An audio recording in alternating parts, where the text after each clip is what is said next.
Knon 89.3 FM in Dallas and Fort Worth, the voice of the people.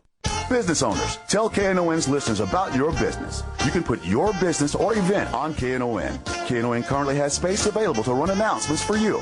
Tell KNON's listeners about your goods, services, nightclub, concert, or event. Help keep the voice of the people on the air while putting your information on the air.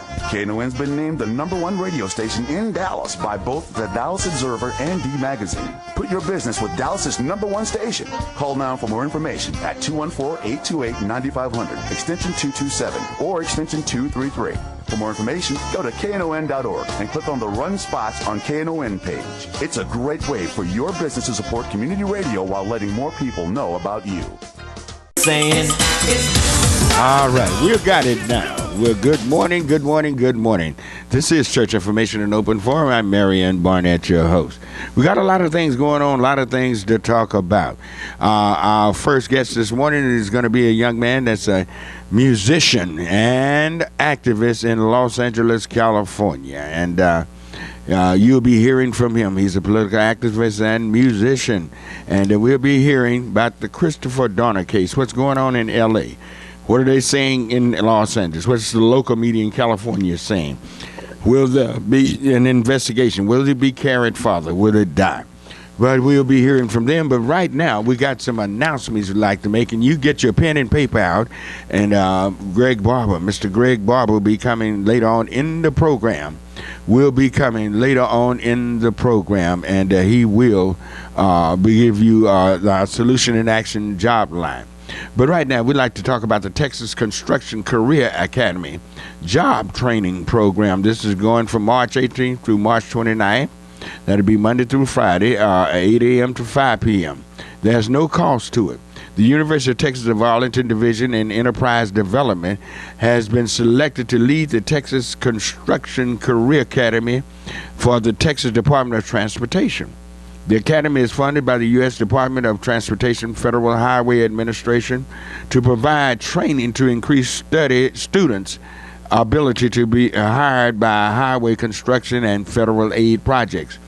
Topics include introduction of a highway construction industry, forklift training, OSHA 10-hour construction core, certified flaggers core, understanding of safe operation within a work zone, introduction to preventative maintenance and safe operation of vehicle equipment, qualified riggers and signal persons, first aid, CPR, AED for laborers, trench evacuation, competent person training, resume creation and interview techniques. Save this date now. That's March 18th through the 29th. Now, you're talking about good jobs, construction work, and this seminar will be going on in Arlington at UTA. And I'm looking for this number. Here we are down here. All right. The program location will be 4716 Hatcher at the Fraser Neighborhood Network Center. 4716 Hatcher, that's over in Southeast Dallas. And the phone numbers are 817-272-2581, and the fax number is 817-272-2556. Phone to 817-272-2581, fax 817-272-2556, and contact Deborah Den. This is an equal opportunity employee. Yes, you need to get those jobs. All righty. All right, the Baptist Ministers Union of Dallas, Texas, and vicinity sponsors a citywide union revival. That's March 2nd through 8th. This will be held at the Good Street Baptist Church. All right, pastored by Reverend Eddie Jenkins. All right, and Dr. George Pryor, he's the president of the union. Reverend Collins is Baptist Union Greater St. James. He's over that. And the theme this year will be reaching the lost and reviving the saved. The evangelist for the evening will be Reverend Roy Elton Brackens. He's from Forest Hill, Texas. Also, the noonday speaker will be Reverend A.W.A. Mays at Mount Sinai Baptist Church in Austin, Texas. So make sure you be going out to the citywide revival March 2nd through 8th. All righty.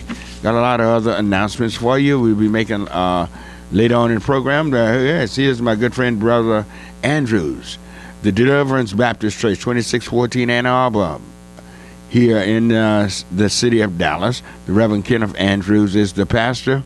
Presents his 10th annual Women of Color. All righty. That's held Sunday, March 10th at 3 p.m. Guest speaker, the evangelist Jenny Agent, Liddell Baptist Church. Reverend Christopher Woods is the pastor. Come on and be there, and the number to call is 972-217-0591. That's going to be Sunday, 3 p.m., March the 10th. There, Reverend Andrews at 2614 Ann Arbor Avenue. All righty. Those are those announcements for today. But right now, we'd like to turn aside and go to our special guest this morning. Give us line 4 and say good morning to Mr. Chili Most. Good morning. Good morning, Reverend Barnett. I want to say hello to my Dallas family. How's it going for you, sir? Oh, man, just great. You got some music that you're pushing, too. You're playing, got some good music? Well, you know, we have a CD out called In Love with Love, which is about healing hearts, healing souls, healing relationships, and healing humanity. But we have one of the theme songs for the movement Stop the Violence campaign, the International Stop the Violence campaign. Mm-hmm. And I've been working all through 2012 and 2013. Mm-hmm. Been on well over 300 interviews on radio stations, over 200 million listeners talking about two things: stop the violence and fight for people, and fight for your rights, which is inspired by one of the greatest Americans this country has ever produced, Dr. Martin Luther King Jr., who stood for nonviolence and died for people's rights. Mm-hmm. And as we built this spiritual network, it's been an amazing journey. I got to meet people like Reverend Wright, who introduced me to you, Reverend Barnett, and all the great ministers around the world. Mm-hmm. Bishop Aiton Phillips out of Denver, mm-hmm. Reverend Virgil Wood right down in Houston, and Reverend Fletcher out of Lynchburg, Virginia, and hundreds of ministers. And on February the 24th, we put out a call to ministers all around the world to preach the sermon, Stop the Violence. I was talking to Reverend Jacob Davis out of Mobile a couple months ago, and I said, is it true that ministers believe in the 10 Commandments and thou shalt not kill? He said, sure we do. I said, well, I should have no problem getting support of ministers about ages, races, genders, and religions to preach the sermon, Stop the Violence, and support that movement. And so we did it on January the 13th in honor of Dr. King, mm-hmm. with wellness success ministers in 57 countries. Mm-hmm. Preach the sermon, Stop the Violence, and we're going to do it again for February the 24th as we celebrate the Black History Month. And I know it's going to be a great deliverance, breakthrough, and healing for victims of crime and violence. And I'm called out to ministers around the country. If they know members of gangs in their communities, we want them to invite them to church on February the 24th, invite them to church. And you know, in Los Angeles, there's over 300 gangs out here alone. And I've asked some of the young brothers, why do you join gangs? And they say, we're looking for a family that we did not have at home. And so we certainly want them to come to church on that day and join a new gang, and that's God's gang. And so I think it's going to be an amazing day in this country and around the world, because it's not going to be about race. It's not going to be about politics. It's just going to be about the Word of God and stopping this violence, Reverend Barnett. And I'm so happy that you invited me on your show today to deliver that message. Yes. Now, Chili, look, there's been something happening here in the last couple of weeks or so in Los Angeles that's caught the attention of this nation, if not the whole world. Christopher Donner, former member of the Los Angeles Police Department. He went and allegedly he's killed 4 people. And 3 of them were police officers in one form or other. One was a young lady that was tied to a police officer. And I've never seen a manhunt that I can remember that they were looking for a man the way they look for Christopher Donner. What is the mood in Los Angeles about this situation with Christopher Donner and the Los Angeles Police Department? Well, it's kind of like mixed emotions here. First of all, when he being in Los Angeles, everybody was on alert emotionally. He was emotionally driven because he was on 24 hours a day. From people that I know, the police was working 24 hours a day. They had policemen on the streets 24 hours a day. And, you know, being black in the community and being in the history between the community and the police department, some of the brothers who kind of looked, was heavy set and had the same kind of cars, was kind of apprehensive to even drive down the street during that time.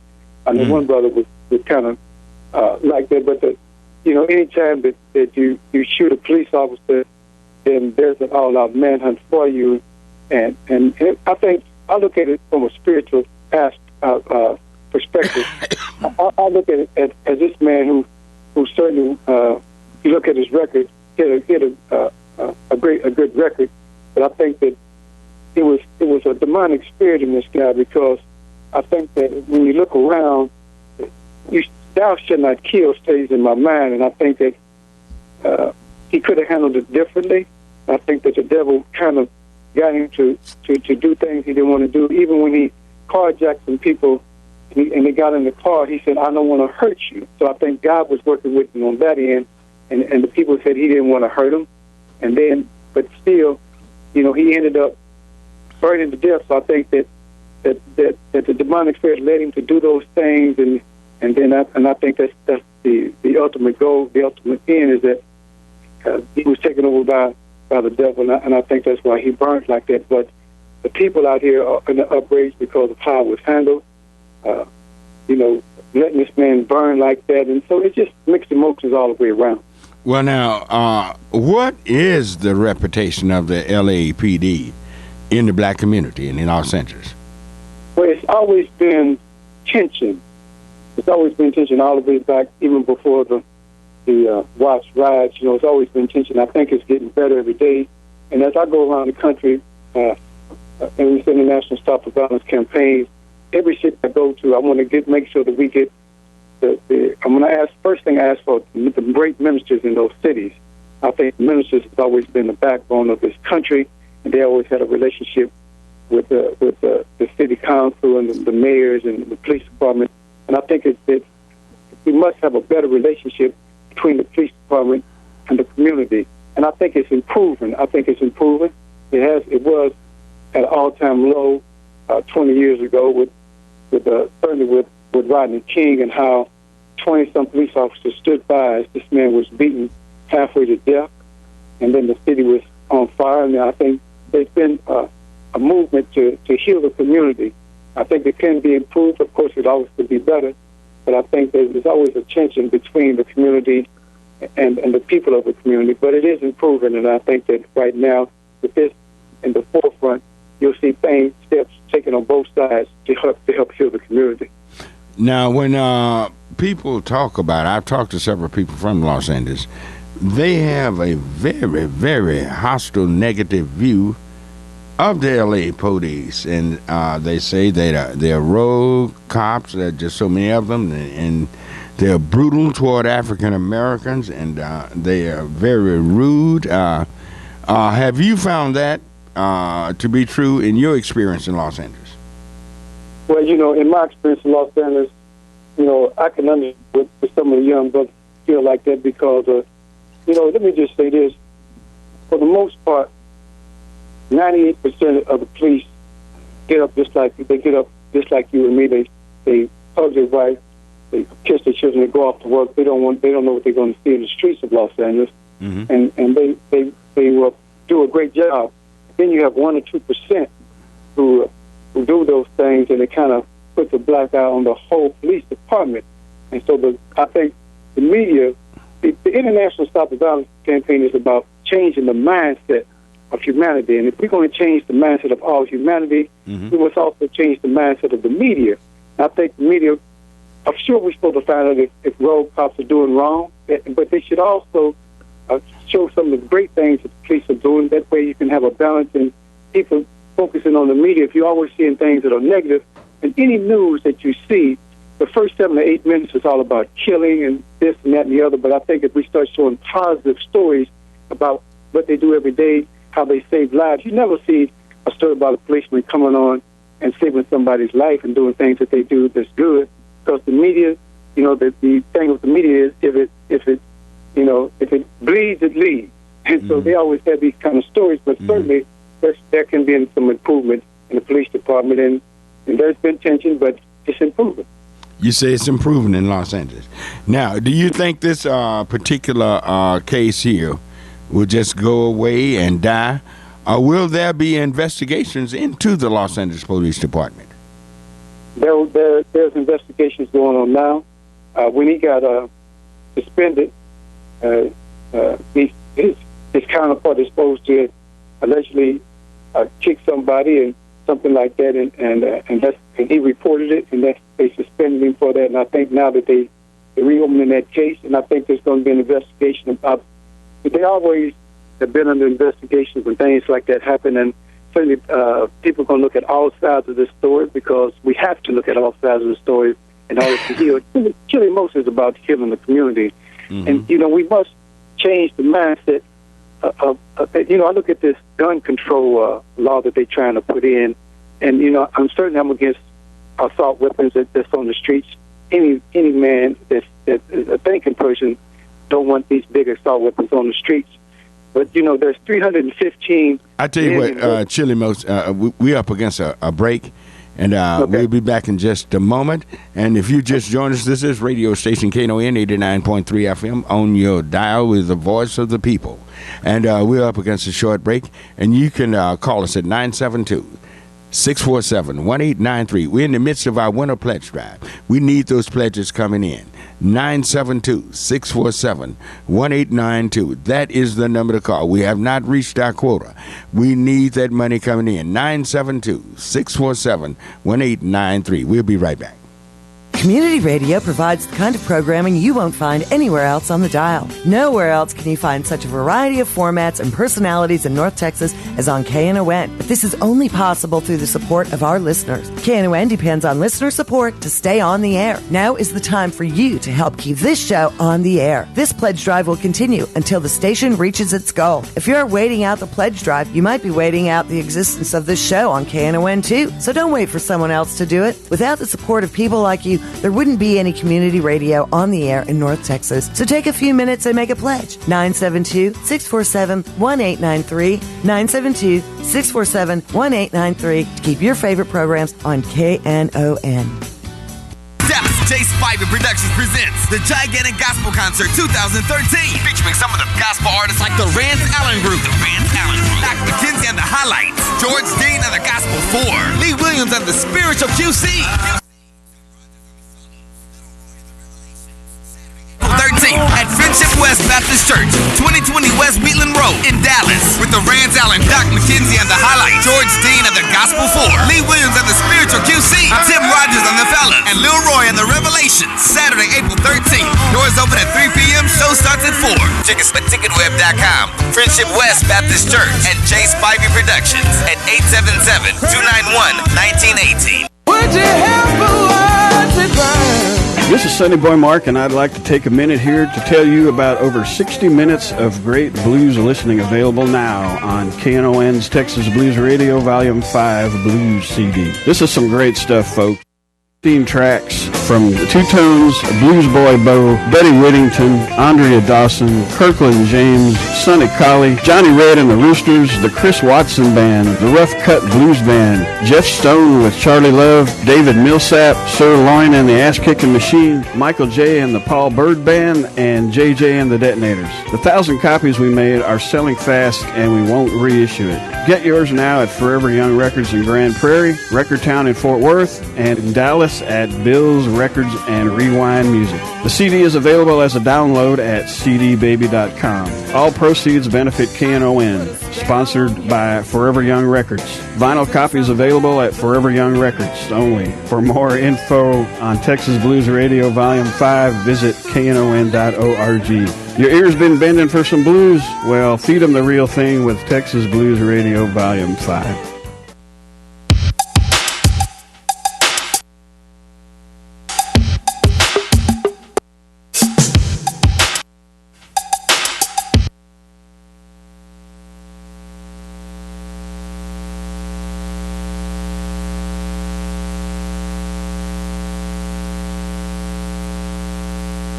Special guest this morning is Chili Mose, a musician, activist in the city of Los Angeles. But right now, some black facts in African American history. On this date, February 15th, 1804, the New Jersey legislature approved a law calling for a gradual emancipation of African Americans. In so doing, New Jersey became the first northern state to outlaw slavery. New Jersey in 1804. Also, Sarah Roberts barred from a white school in Boston. Her father, Benjamin Roberts, filed the first lawsuit for integration in the United States in Boston in 1808 on February 15th. All right, black abolitionists invaded Boston courtroom and rescued a fugitive slave in Boston in 1851 on this date.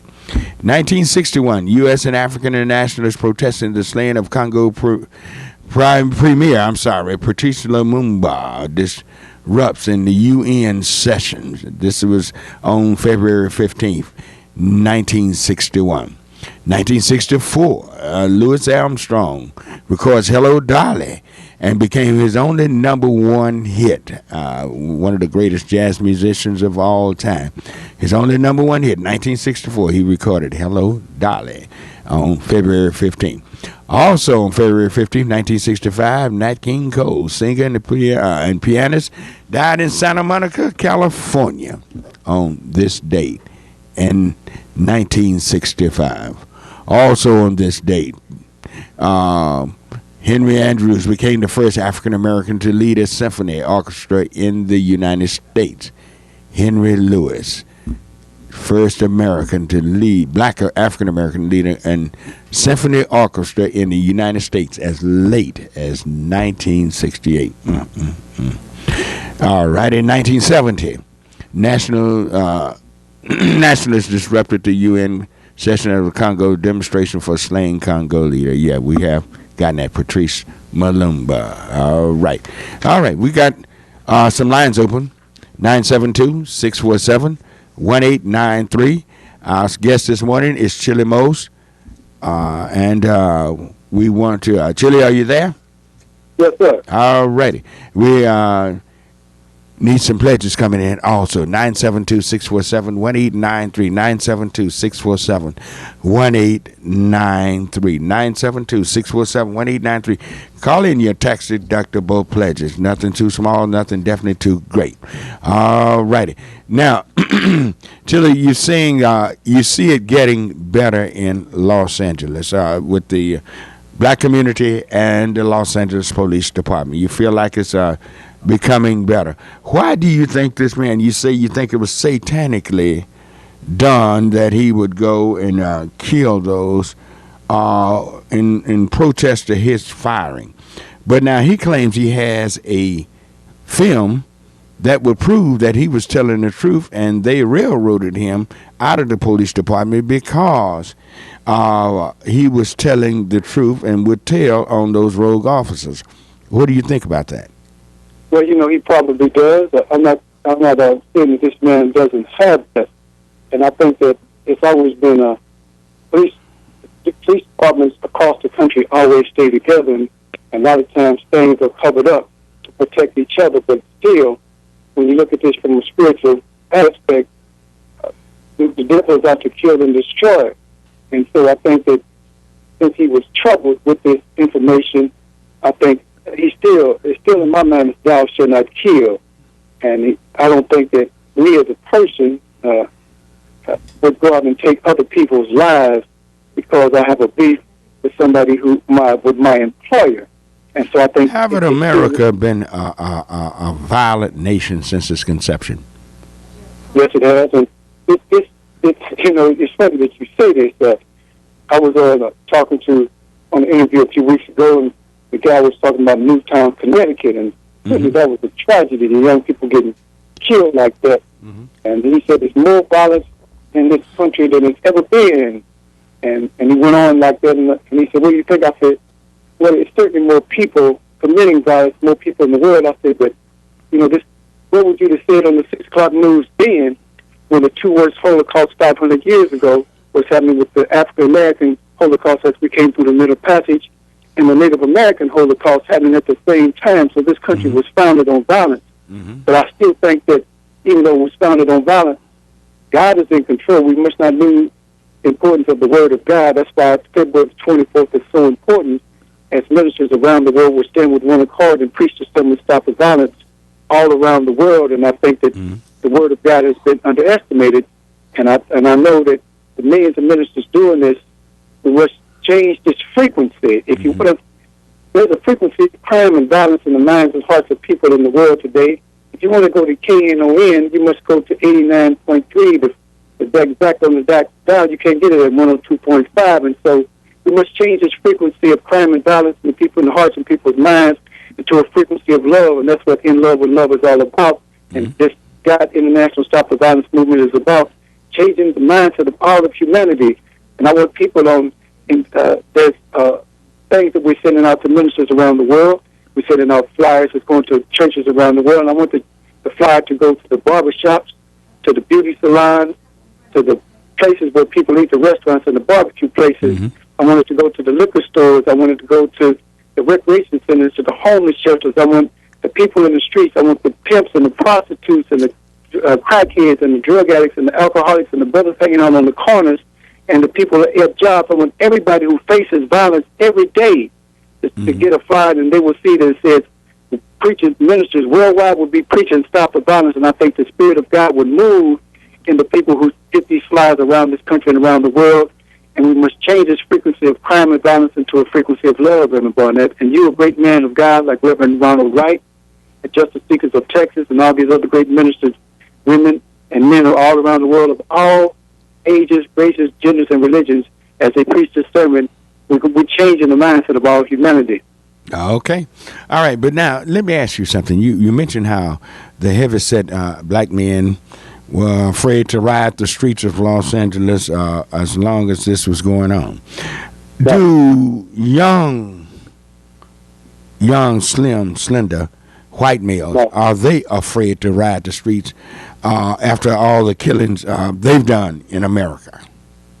No, they're not. There's still racism in this country. I'm not saying it's not a racist. This country was built on slavery. And so there's always been a difference between how white people were handled by the police department. It says on the police car, protect and serve. And those communities feel more safer than our communities. It's always been the discourse and always been tension. And I understand that. I'm saying that it's getting better. It's not perfect. It's getting better. But we have a long, long way to go, Reverend Wright, to Reverend Barnett. I'm sorry. I'm thinking about your friend, Reverend Wright, Reverend Barnett. We have a long way to go. And you know, the young brothers who walk down the streets with sagging pants that might not be in gangs, but they wear this hip-hop attire, sometimes, you know, they put pressure on those brothers. So we have a long way to go. I'm not saying it's perfect, but we must look at the positive side of this and build on what's wrong to turn around what's wrong into what's right. All righty. All right. 972-647-1893 is the number to call. 972-647-1893. All right, let us go to line one and say good morning to Ike. Good morning, Ike. Good morning, Reverend Barnett. Fine. How are you this morning? I'm doing great. You on with Chili Mose? Yeah. I enjoying what the young brother's saying about, you know, that spreading stop the violence across the nation. You still there? Yes, we're here. We're listening. Yeah, but at the same time, he's saying the same thing that preachers all over the world that's preaching the gospel of Jesus Christ and saying, you know, come to Christ. And so I'm enjoying what he's saying. And at the same time, you know, he was talking about the 98% of cops that are good cops. I don't know if that's the accurate number or not, but he said 98% of them are good police officers, and the other 2% are giving them a bad name. And I think we deserve the same thing in our black community. We got a lot of good black young brothers and sisters and black people of all ages, but we get stereotyped off into, you know, baggy pants, hoodies, and, you know, tattoos and stuff. So all these young brothers and sisters walking the street with all this attire on are not bad people. And I'm going to say this, you know, when we look at the investigation of the LA Police Department, you got to watch who's doing the investigating. Most of your law enforcement agencies investigate each other, so it's according to how much they want to reveal and how deep they want to go into an investigation. You know, when you got the FBI investigating the CIA and Dallas Police Department being investigated by the sheriff department of Dallas. So, you know, it's a lot of stuff not going to come out because they're not going to show you where they got a rogue cop or a bad agency. They might just individualize, but they're not going to come with it. So we can just scratch that off right now. Mm-hmm. All right. Thank you, Ike. Thank you for your call and comment. All right. Yes. Chili Most, you have any comments on that? Yes, you know, first of all, when you talk about there's a lot of young, positive people in the community. Of course it is, and that's why Black History Month is so important. It shouldn't just be a month; it should be all year round. Mm-hmm.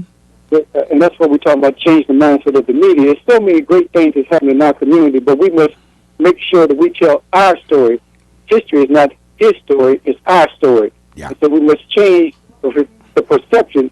Look at all the great young Black people that go to colleges every year, all around the country that's graduating. Mm-hmm. None of that is focused in the media. It's focusing on the negative, and we must change that. As far as the police, it should be done, investigated independently. Mm-hmm. Anytime, if I'm going to investigate myself, I'm not going to tell everything about myself. Okay. And so it should be investigated independently. Yes, you're right. And what type of investigation do they have? Do they have a citizens review board in Los Angeles? What type of investigation would go on in this in L.A.?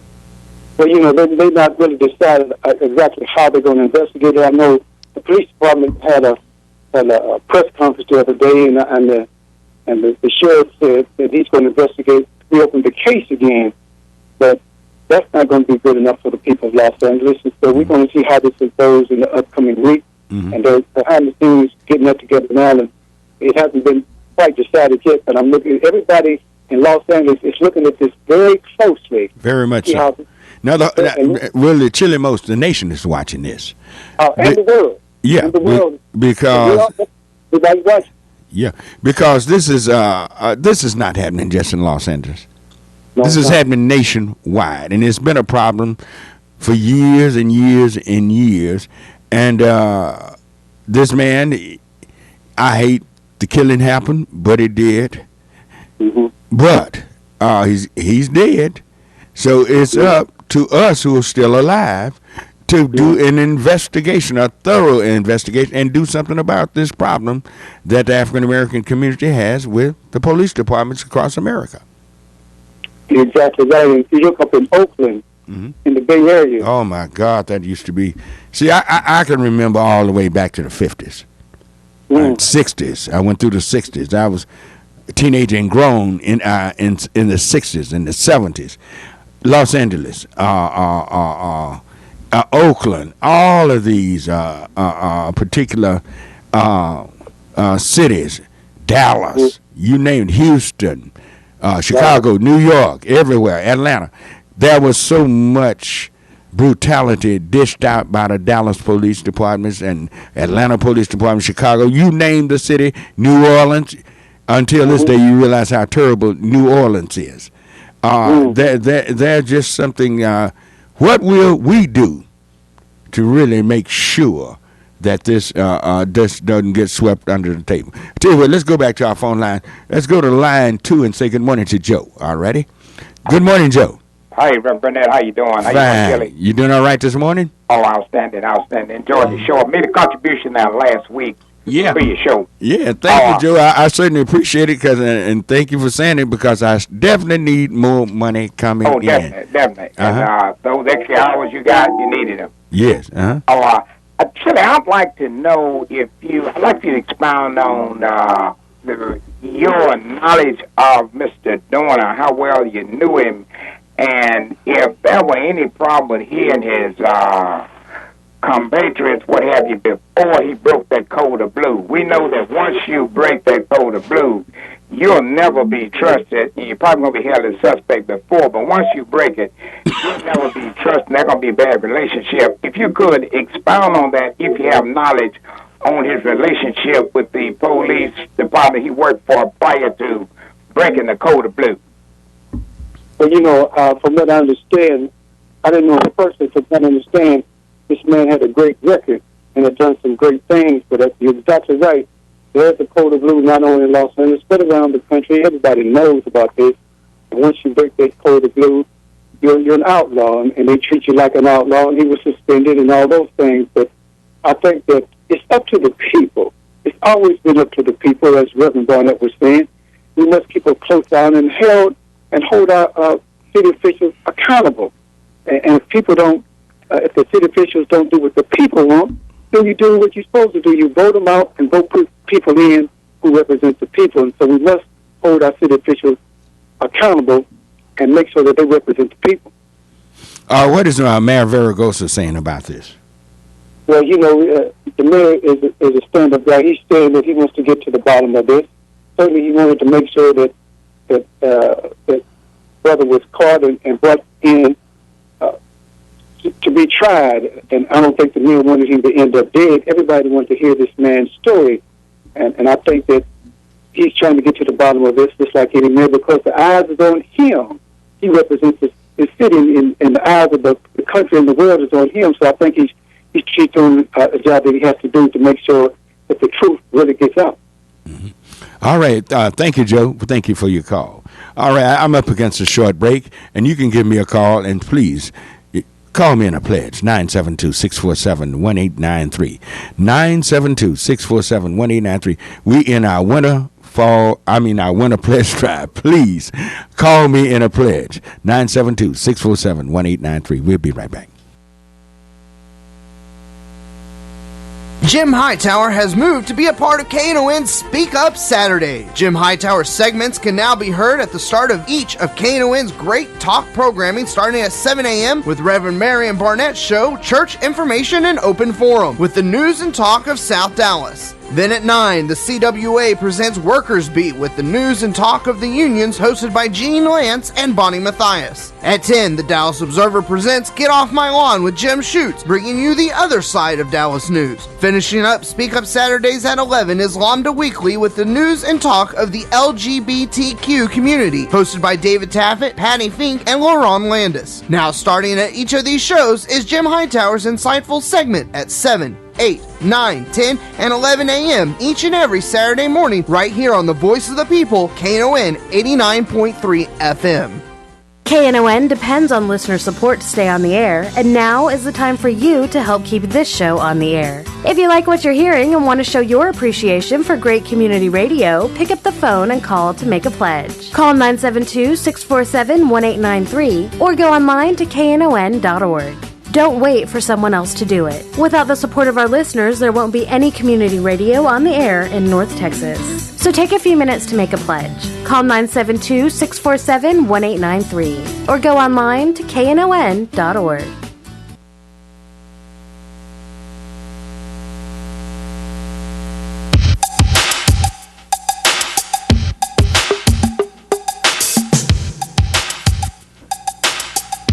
All right, we're back on Church Information and Open Forum. I'm Marion Barnett, your host, and our special guest this morning is Chili Mose, a musician and activist in Los Angeles, and we're discussing the Christopher Dorner case.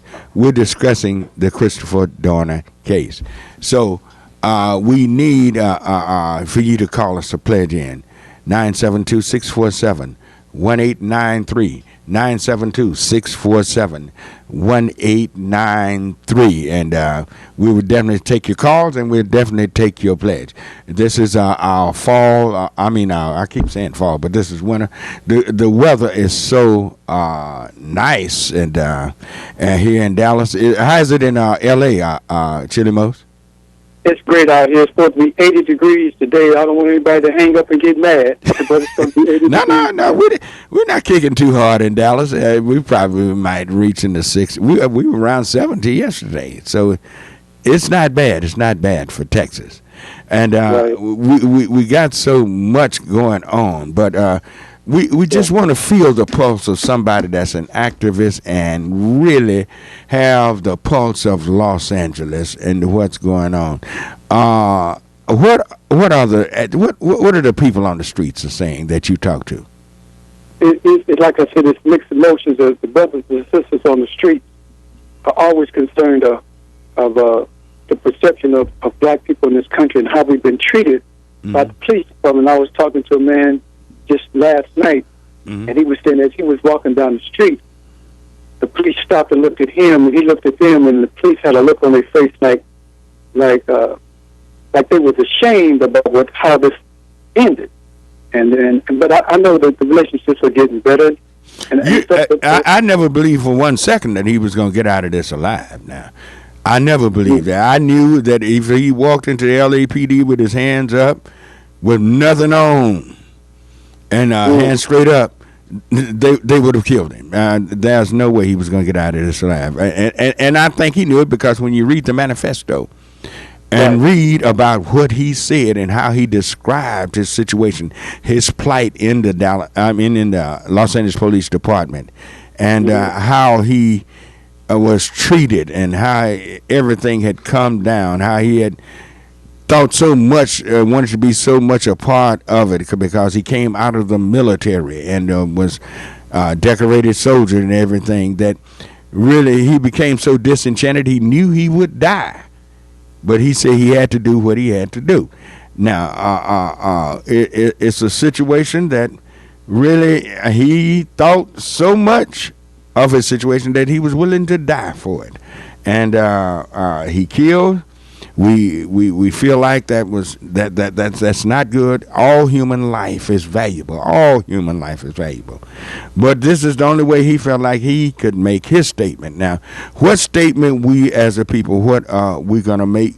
Because we all know. I've been out of Los Angeles. I've been there so many times, and every time I go there, people are talking about the LAPD. So. It's nothing new, but what are we going to do as a people? I tell you what, let's go back to our phone line. Let's go to, let's go to Lexi on line 1, already. And I'd like to thank Lexi for his tax-deductible pledge. Thank you, Lexi. Hello? Lexi, listen to your phone, not your radio. Lexi, listen to your phone, not your radio.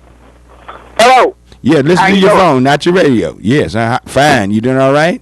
Yes, sir. All right. I want to know, actually, was that true that 2 ladies got killed while they were looking for that man? Chili? Yeah, one lady got killed and 3 police officers. But let me just address. No. He's talking about those ladies in that truck. Yeah. That the police they wasn't killed, but they were shot. Mistaking them. How can you mistake 2 women for this big husky guy? Yeah, that's what I wanted. Yeah, the thing about that, but everybody talked about that also, and that was definitely a tragedy. There was 2 ladies who was delivering newspapers, and I think there was definitely a real overreaction on the police. They just turned the phone and drove up and started shooting at them, and that was crazy. I mean, that was insane. Yeah, but why is the media is not talking about that? I mean, 2 women delivering newspapers.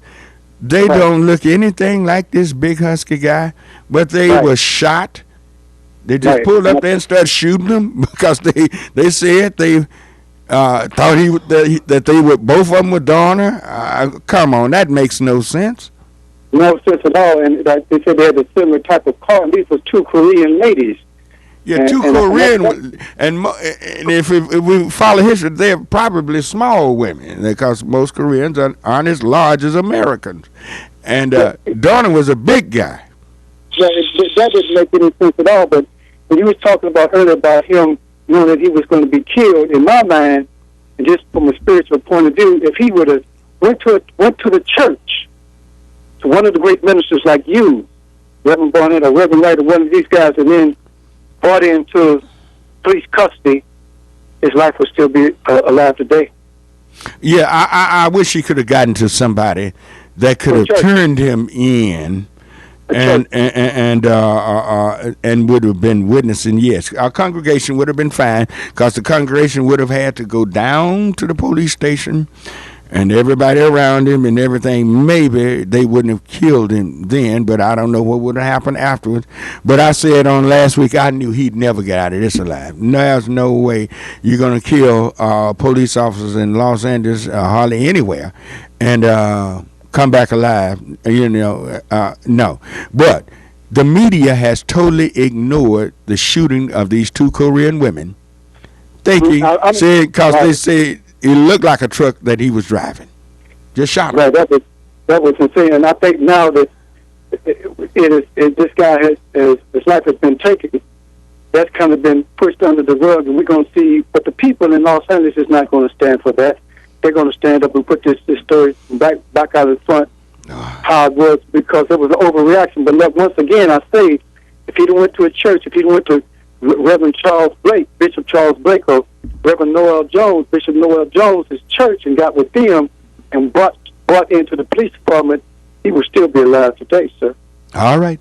Okay, 972-647. Thank you for your call. 972-647-1893 is the number to call. 972-647-1893. Let's go to line 3 and say good morning to Curtis, all righty? Good morning, Curtis. Okay, 972-647. Please listen to your radio. Please listen to your radio. Don't listen to your radio. Please listen to the phone. 647-1893. Let's go to back and say good morning, Curtis. Please listen to your phone. Good morning. Good morning. Good morning. Good morning. Yes, I would like to say that, of course, Chris Dorner was wrong in killing those 4 people. He was wrong. We know that. But when you read his manifesto, I read it. It's about 6,000 words. I read it. Yeah, I read part of it last week on air. Yeah, go right ahead. I'm convinced that man was telling the truth. Mm-hmm. That manifesto has the ring of truth. You can tell. I almost have tears in my eyes. Yeah. And so the Los Angeles Police Department needs to be investigated big time. They really do. And I'm a husky guy myself, and I'm bald-headed like him. And I thought to myself, Lord, how much? I'm glad I'm not in Los Angeles. I would be afraid to walk the street too. Well, but I'm still puzzled. How can you shoot? Now, I've never seen a real big, tall Korean lady. I've never seen that. It might be some, but I've never seen one, and then more than likely they weren't. How can you go shoot 2 women, Korean women, and this is a big, tall, husky black man? Right. How could you mistake them? That's unbelievable. I remember Pastor Barnett a few years ago. Mm-hmm. I was pulled over in Dallas for speeding, and I was speeding. Mm-hmm. And they pulled me over, and they said to me, he looked at me with a puzzled look. He said, "You never been arrested before?" And I said, "No." He said, "You never been arrested in your life?" I said, "No, sir." He couldn't believe that a black man in his 40s never been in jail, huh? But that's all I have to say. And like I say, Los Angeles Police Department need to be investigated. Because I'm going to tell you something. I don't believe that man was demon possessed. I believe that man was just so tired of being abused and oppressed that he just said, "To heck with it. I'm going to do what I got to do." That don't make it right, but when you oppress people long enough, even in slavery times, there were some slaves who attacked the slave master, even though the slave master had a shotgun in their hand. They said, "To heck with it. I'm not taking it. I'm coming at you. You're going to have to shoot me, but I'm coming." And people get like that. That don't make it right, but you oppress, like they say, a rabbit will fight a lion if it don't have a choice. Yeah. Back but in that's all I got to say. All righty. Thank you for your call and comment. Tilly Mose, you have any opinion on that? Oh, yes, I understand what he's saying. And this man, Brother Christopher, had a great record. And what he was saying in his manifesto is so touching and moving. Everybody knows. You know the truth when you read and hear it. And that's why this is a tragedy. But I think out of a tragedy can be a triumph. I'm a positive person. I think that and not only the Los Angeles Police Department, I think police departments all around the country should be investigated of how do they treat people of color in those in the cities around the country. Oakland is certainly a place where it happens all the time. And a lot of times, it's everywhere. It's everywhere. A lot of times these things happen, Reverend Barnett, and it's not in the media. It happens on a daily. It happens on a daily basis, but we don't find about it in the media until the media gets on the story. So we have to. It's up to the people to hold. Well, yeah. It for the most part, it's going to be up to Black radio to keep this lifted up before the people, because the media didn't even want to report Trayvon Martin's killing. It was Black radio that kept it before the minds of the people, and finally the national media began to pick it up. There are so many things that the national media now overlooks. We don't have as good a media as we had 30, 40 years ago. That media then used to pick up things and report it. Now, the media seems to be so corporate. This is why y'all need to send your pledges in. The media is corporate. Whatever corporate America dictates, that's what they report. I can sit up and talk about this because you support me. 972-647-1893. I can report things like this. I can talk about things like this. I can allow you to talk. But the only way we can do it is you have to continue your support, and we need your support. Thank you for your call. All right, 972-647-1893. Let's go to line one and say good morning to Reverend Wright. All right. Ron, you there? Good morning, Pastor. How you doing? Fine. How you doing? And, I thank God for this brother up in Los Angeles being a voice, and that's what it takes in order for us to do what we need to be done. Reverend, in 2013, we need to be a voice and continue to quit being silent. What happened with this brother in Los Angeles was very unfortunate and sad. And what the question is what is the result going to come from that? This brother may have been treated in a bad way, but what are we as a people going to do? We continue to be silent and things are steady happening. Brother Chitty Most always talking about stop the violence, and we told some of the pastors, we preach it, but unfortunately some of us have what we do, preach the gospel into a business, and so we're not interested in seeing what they need. Well, the gospel have been incorporated now in a lot of churches. They're not going to say certain things that's going to disturb their offerings and, their attendance. We've become a greedy nation, and greed is causing death. Reaping death on us as a people, because most of the Stop the Violence is African American people killing African Americans. Now, we really need to stop the violence, but we need to investigate it, to me, just a little bit further. And we discuss the media. Because we remain silent, and I tell people this every weekend after talking the show. Silence is the tormentor and not the tormented. Right. Until we become a voice as a strong people, then these types of things are going to continue to happen. And we talk about the young man said about the boys with the saggy pants, but was trying to let them know that parents got to be parents, but this is all the result from what we sowed. What we sowed, and we sowed a division in the African American families and against the genocide against the black man. These are things that going to happen, but until we continue to be silent, Pastor, you put me on a lot of cases. If you didn't help them, that thing will still be going on. Man, we a lot of time we have to sit down and discuss what we plans for attacks and different things like that. How we're going to do this thing, and we see the same thing going down. You know how this? I'll never forget this case over there. What's it on Bonneview? They really tried to sweep that under the rug.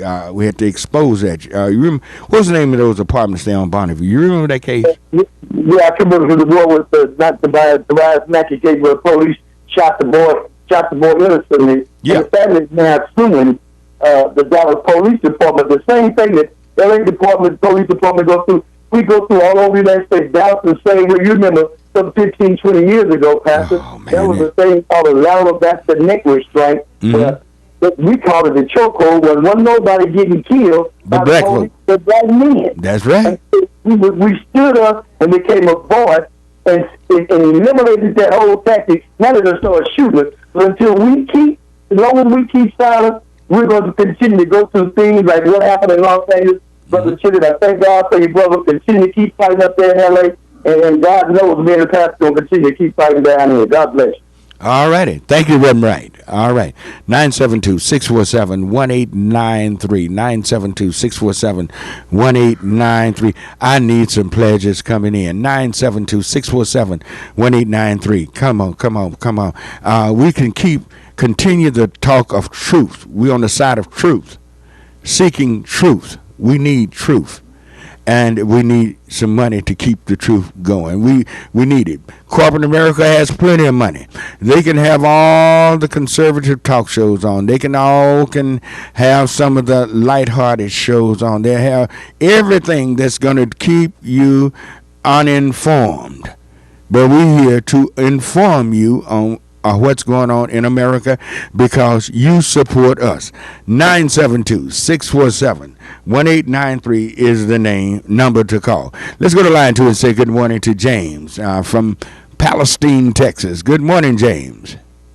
He's on line. Oh, is it? Oh, okay. It's a glare on that clock, and I can't see those hands very well.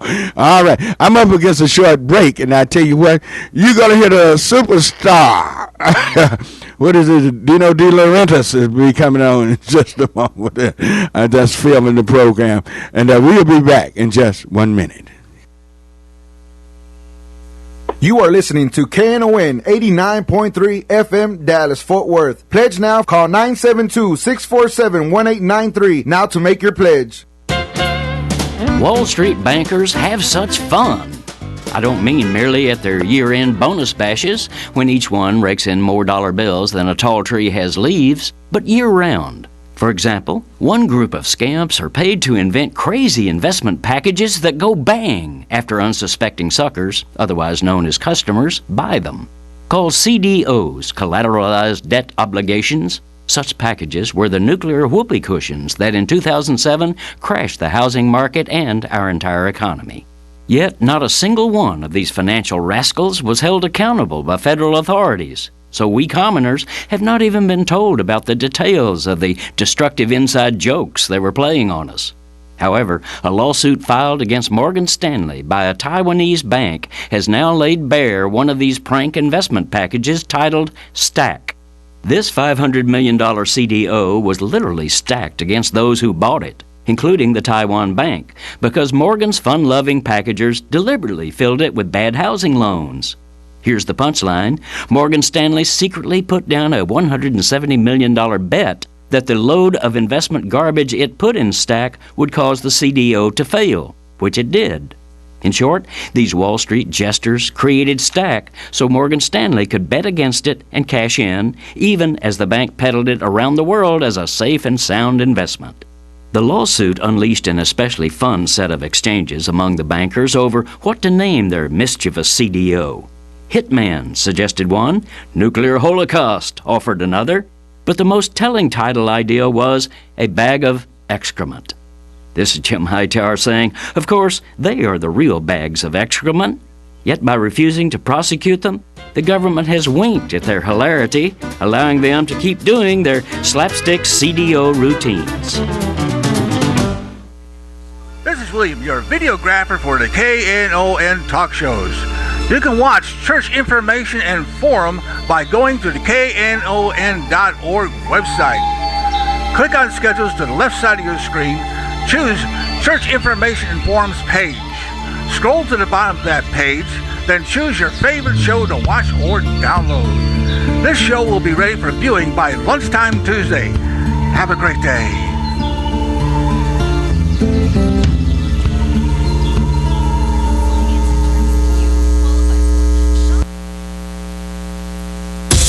Yo, what's up? I'ma kick it with the line, y'all know. Yo, Slim, can I kick it like this? Here we go.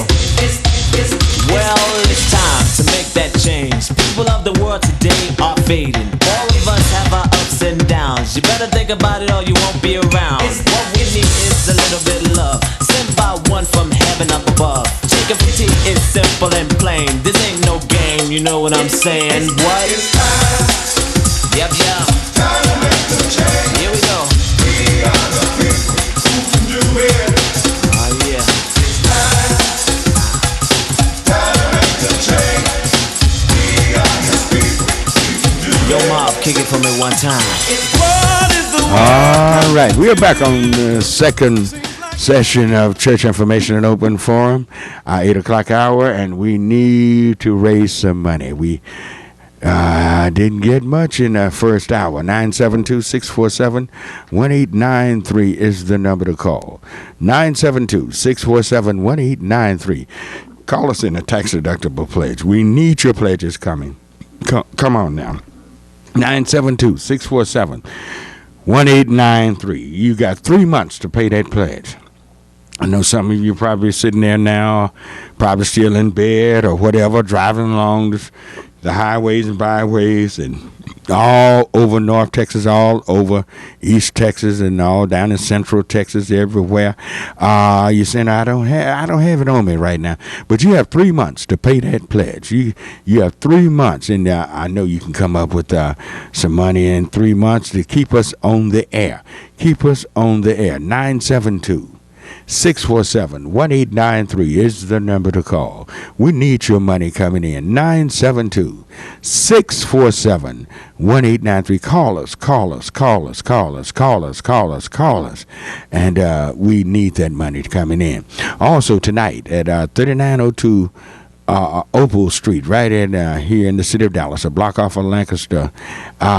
We'll be speaking tonight in a Black History program at the Progressive Church of God in Christ. We'll be speaking there tonight, 7:30. Come by and see us. Come by and hear us.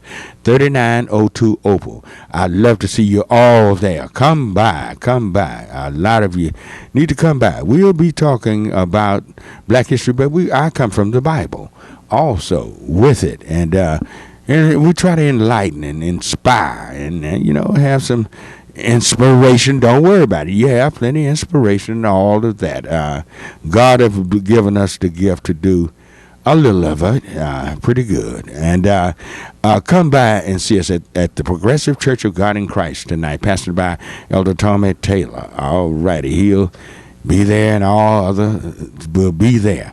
So make sure you come by 3902 Opal here in the city of Dallas. But right now, bring Chili Most on, and then bring Greg Barb on. Let's get our SAT job line. Let's get our SAT job line. Now, Greg is on line 3. All right, let's bring Greg on. Greg, are you there? Good morning, Marion Barnett. Good morning. How are you this morning? Doing fine. Yeah, are there any jobs out there? There are some jobs out here this morning on our SAT job line. That's Solutions and Actions Today job line, brought to you every Saturday morning during Church Information and Open Forum here on KNON 89.3, the voice of the people. This morning on the job line, we have Family Heritage Insurance is looking for customer service representatives. They're asking you to apply online at www.familyheritage.com. Once again, that web address is www.familyheritage.com. The number for inquiry is 800-457-4150. Once again, that number for inquiry is 800-457-4150. Traxxas, looking for warehouse associates. They're asking you to apply online at www.traxxas.com. Once again, that website is www.traxxas.com. Niagara Water is looking for production representatives. They're asking you to apply online at www.careers-Niagara, Niagara, water.icims.com. Once again, that web address is Niagara Water looking for production representatives. They're asking you to apply online at www.Niagara,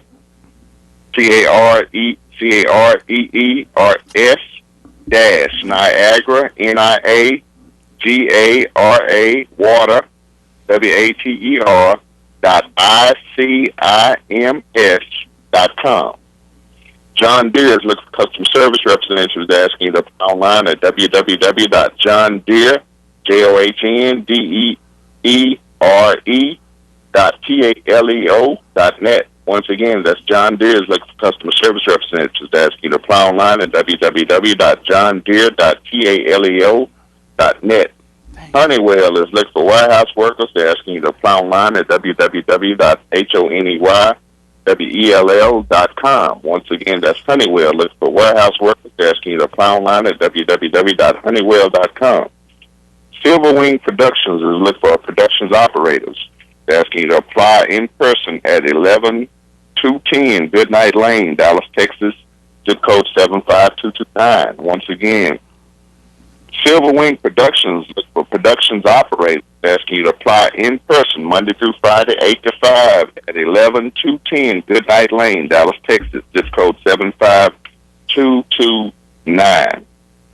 If you are a child-loving, patient, energetic individual and would like to work in a daycare setting, the number for inquiry is 972-290-4995. Once again, if you are a child-loving, patient, and energetic individual and would like to work in a daycare setting, the number for inquiry is 972-290-4995. If you are a person affected by addiction and need assistance with your recovery efforts, or an ex-offender trying to make the transition back to mainstream society and need assistance with job search, the number for inquiry is 214-634-2722. Once again, if you are a person affected by addiction and need assistance with your recovery efforts, or an ex-offender trying to make the transition back to society and need assistance with job searches, the number for inquiry is 214-634-2722. Today is a good day if you look for a job to find one. Let me repeat that. Today is a good day if you look for a job to find one. Today is also a great day to make a pledge to church information in open form and follow through with. Today is also a great day to make a pledge to church information in open form and follow through with. Reverend Barnett, just a couple of questions to raise on the subject matter of the day. Mm-hmm. And that is, with Mr. Dorner, notice that the reward was for the capture and conviction.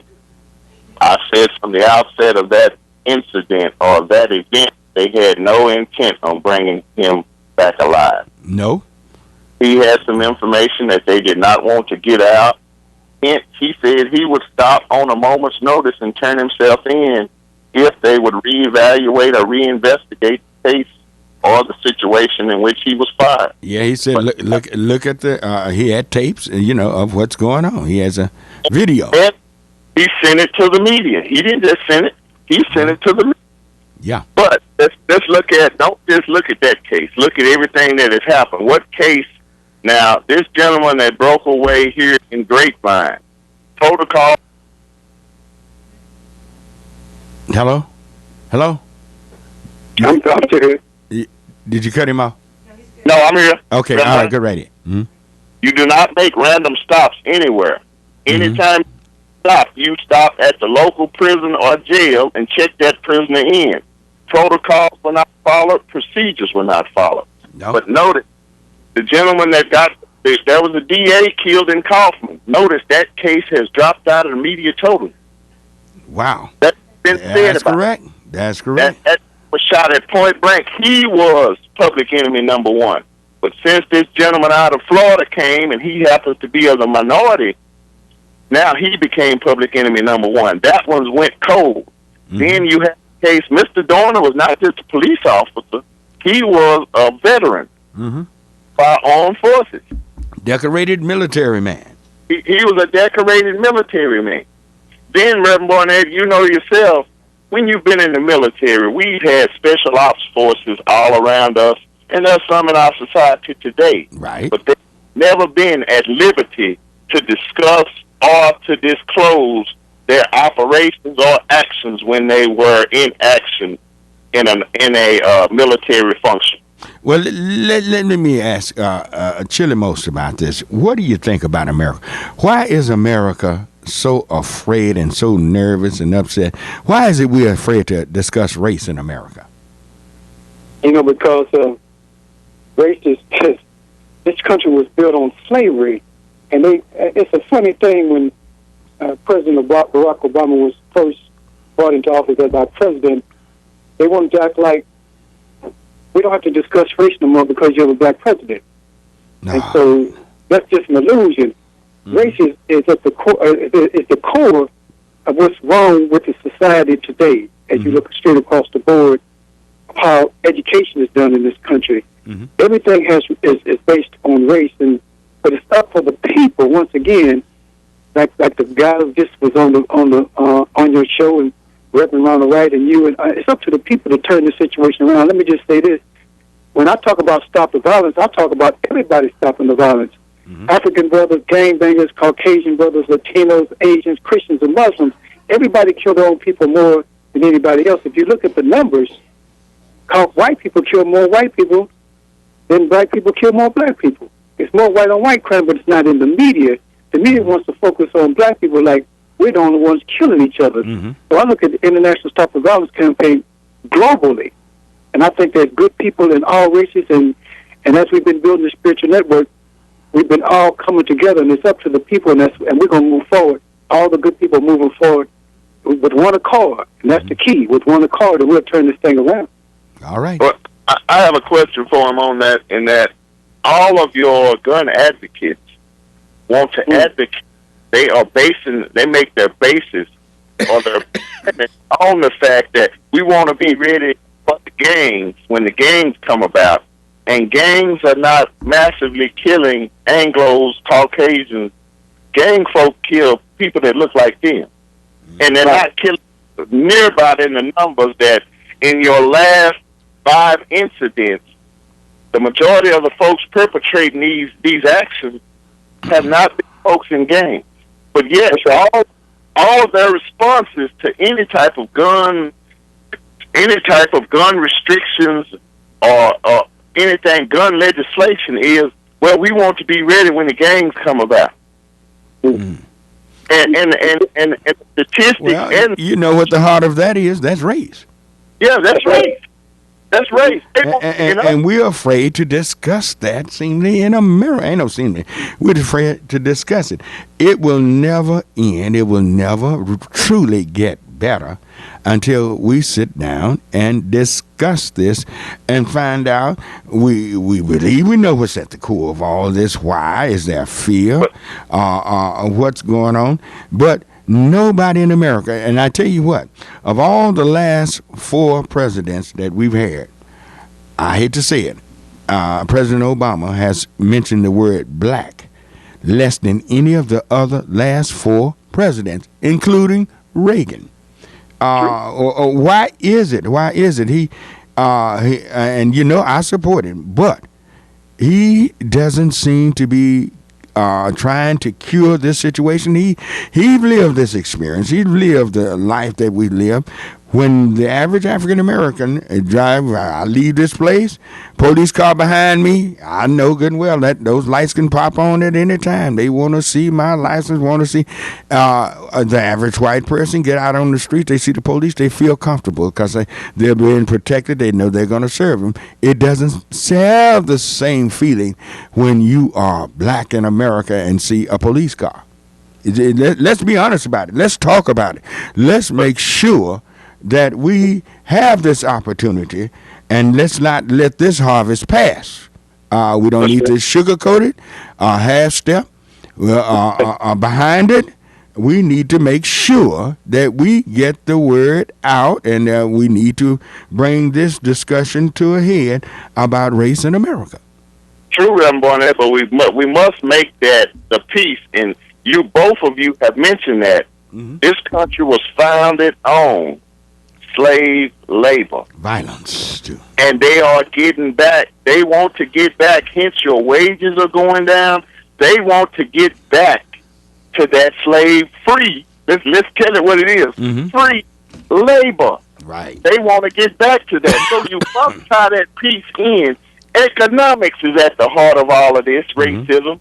They want you back working for them for nothing. Well, and what's so sad about it, we have a program to come on here after this show that talks about that in another way. Labor unions, they're destroying labor unions in America. They just dissolve them. Collective bargaining. Labor unions built the middle class in America, because those who are not in unions are making higher wages, because those who are in unions have pushed for that. All of this is coming to a head in America, and we need to discuss this. All right, thank you, Greg.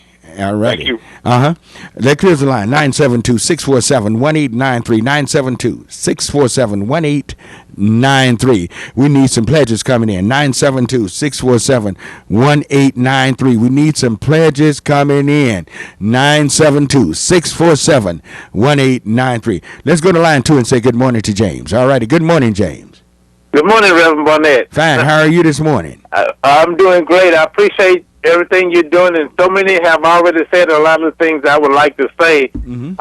But I would like to say I was a municipal employee here in this city, and I've met all kind of racism, and my truth through the grievance procedure was suppressed and never was able to get out, and they look upon me as a unfavorable person, disgruntled employee, but I don't let that interfere with my civic duty of participating in government and representing and going to school board meetings, city council meetings, and all of that. But I could have been just as angry as Mr. Dorner and took action to try to get attention to it, but I decided to work and injustice anywhere is a threat to justice anywhere. I go to school board meetings, city council meetings, county commissioner meetings.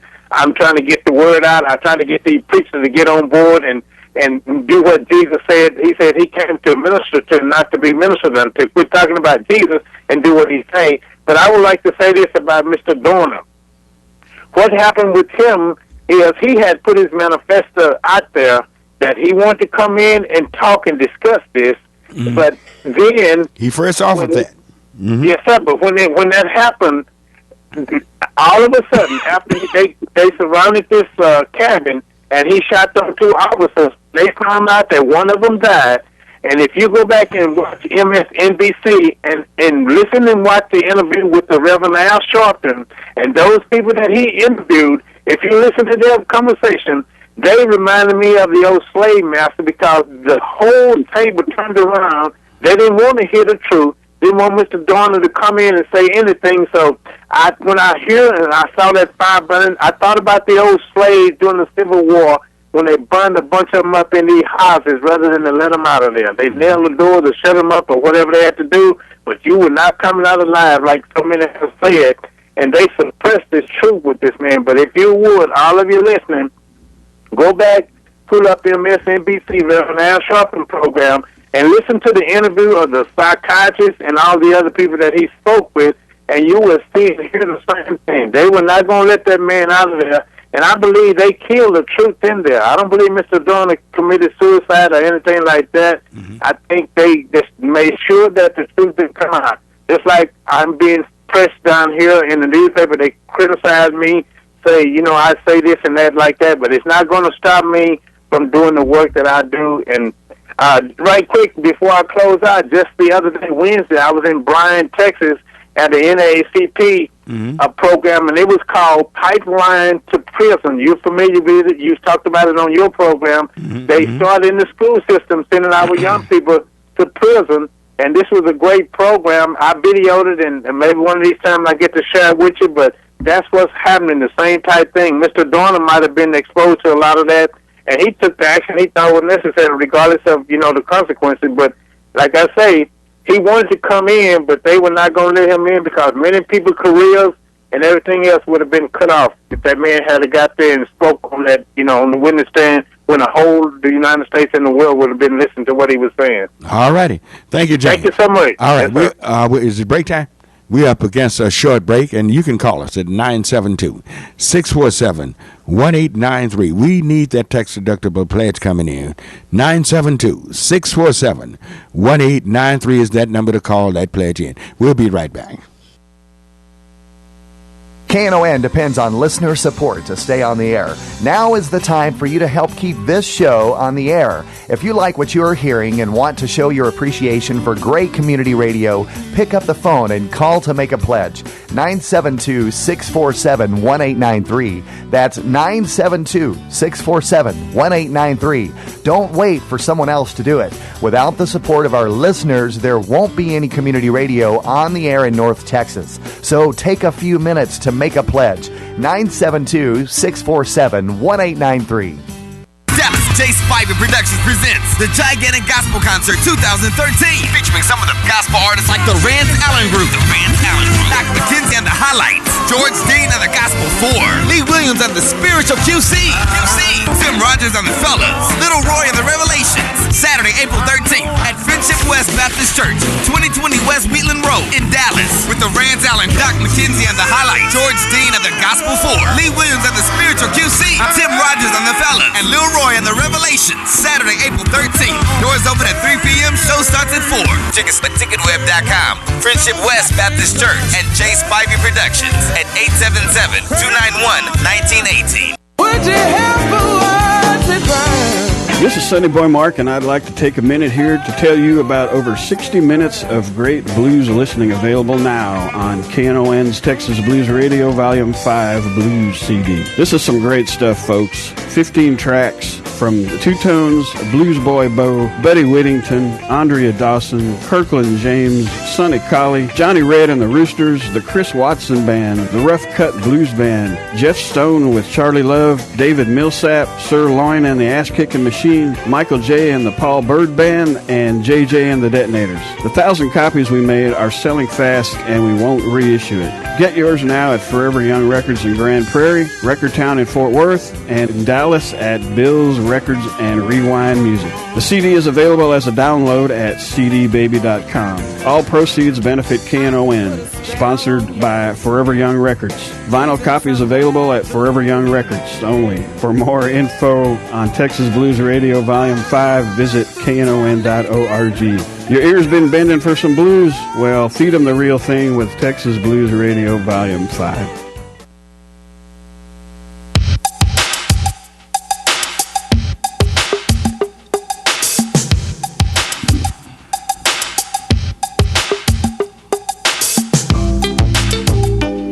All right, we're back on Church Information and Open Forum.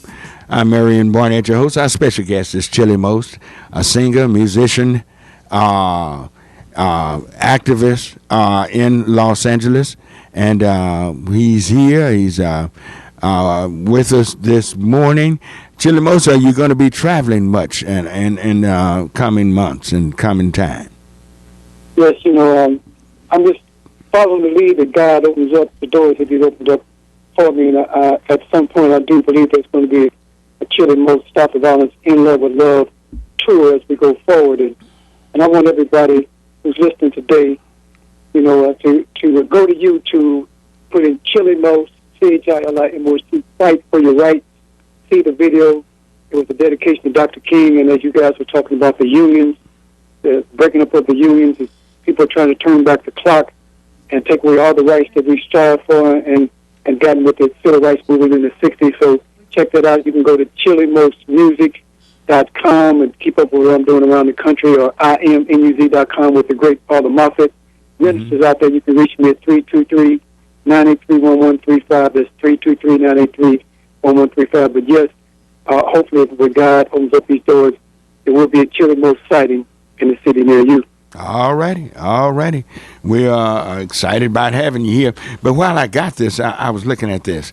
On this date, February 16th, 1970, Joe Frazier becomes the world heavyweight boxing champion. He knocked out Jimmy Ellis in the second round there in Madison Square Gardens in New York City on this date, February 16th. Also on this date in 1957, actor LeVar Burton was born in Landstuhl, Germany. Burton was famed for his acting in the television movie Roots, which was based on the novel of Alex Haley. He became once more known in 1980s and 90s for his recurring role in Star Trek, New Generation series, and movies.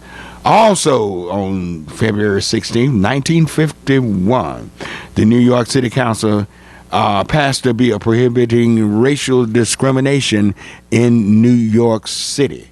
Also on this day, in 1923, Bessie Smith did her first recording, and it sold some 800,000 copies. Downhearted Blues by Bessie Smith, 1923. Also in 1857, Frederick Douglass, on February the 16th, was elected president of Freedom Bank and Trust. All righty. There's so many things we can go back through our history that we've had landmark decisions. And you can call us at 972-647-1893. Let's go to line 1 and say good morning to Steve. All righty? Good morning, Steve. Oh, hey, Reverend. Can you hear me pretty well? I'm on the highway. Yes, I can hear you. Are you a truck driver, Steve? What's that? You're a truck driver? No, I'm headed down to a baseball game at Rice. Stanford is coming in town. They're going to play Rice over the weekend. Great weekend for baseball. All righty. Yeah, I see that you're on the road. All righty. All right, go right ahead. Well, I guess I should mention I'm a professor at UT Arlington, and the student composition there is probably, at least for my classes, has been 75% foreigners, and then about equal numbers of African Americans and whites. And so we're able to talk about race, mainly as it relates to doing business around the world. And so I was interested in your last discussion about about the racial tensions and what we go about, and it reminded me that Brazil was also. Can you hear me? Yes, you're cracking up. Y'all can part him down just a little bit. I think that would be better because you're breaking up a little bit. Part him down just a little bit, and okay. Alrighty, and go. All right, go right ahead, Steve. Mm-hmm. Okay, so they talked about the fact that Brazil was also a slave nation at the same time that we were, and they ended their slavery probably 10 or 15 years after we did. In fact, Brazil has, they say, a higher population of African descendants living in Brazil than every other country other than one in Africa itself. So it's more Africans or more people of African descent living in Brazil than any other country other than one country in Africa itself.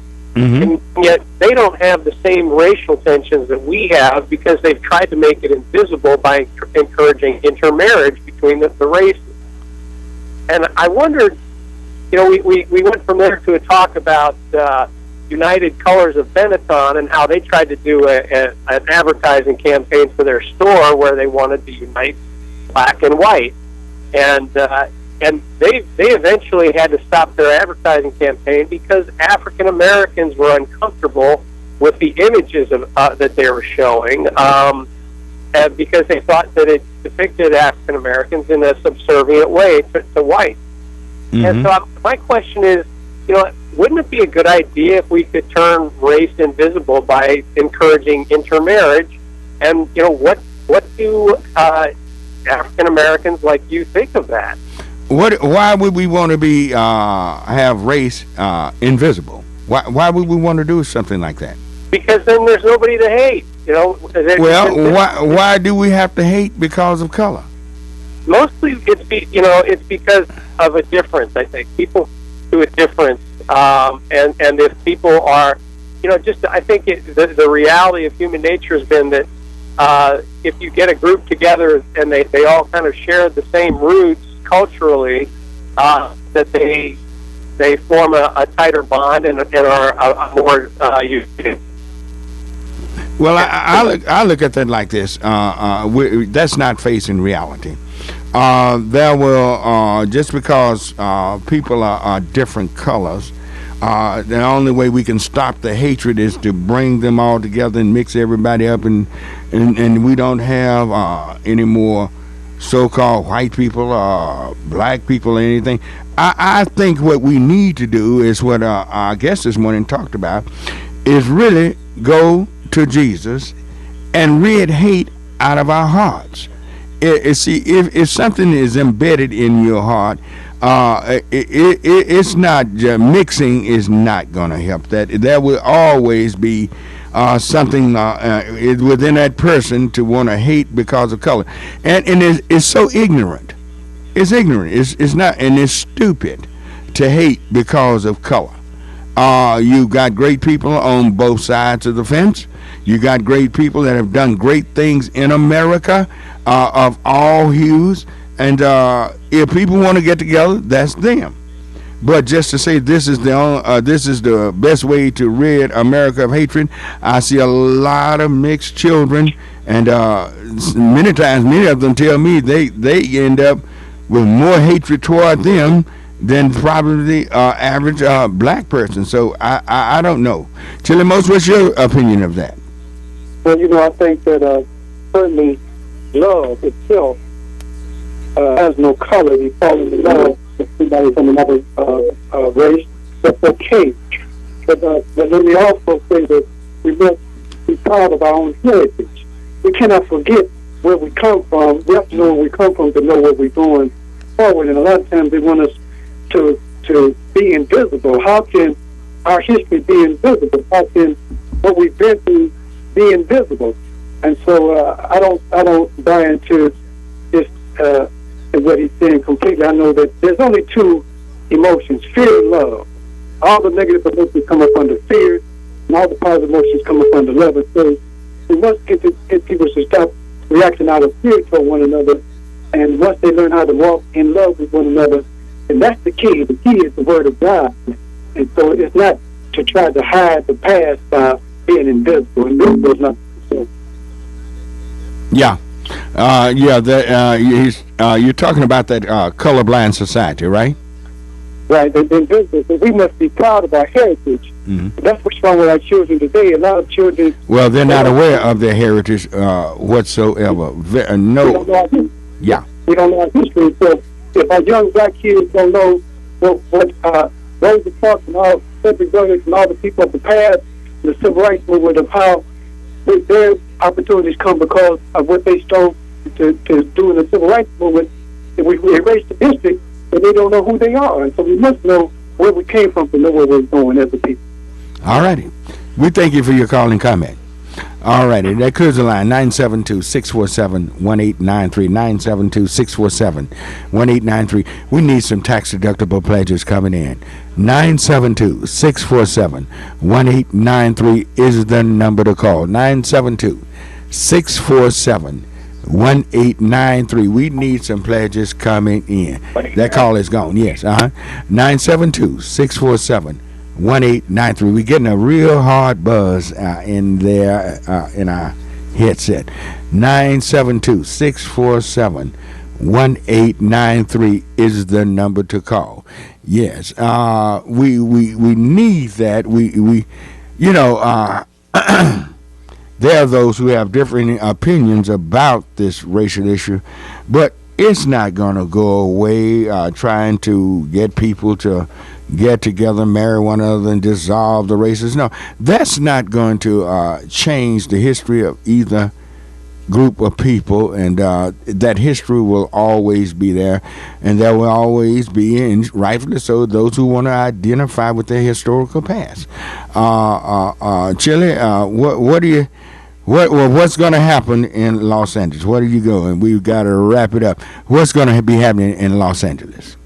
There's going to be thorough investigations starting this week. They're going to be commissions put together. I think it's going to be certainly the police commission is going to do their due diligence. There's going to be an independent commission put together to do their due diligence.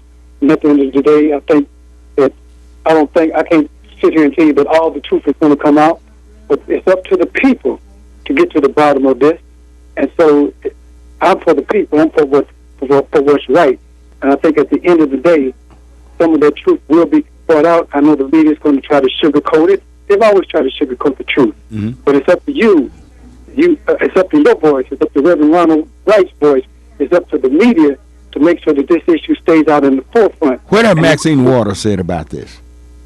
Well, I haven't heard what Sister Maxine said yet, but I'm anxious to hear what she's going to say. I'm pretty sure there's going to be some phones this upcoming week. She's made no statements after 2 weeks? I haven't heard anything from her yet. What about your city council people? Well, I haven't heard anything. I think they're trying to stay going forward, but I will tell you this.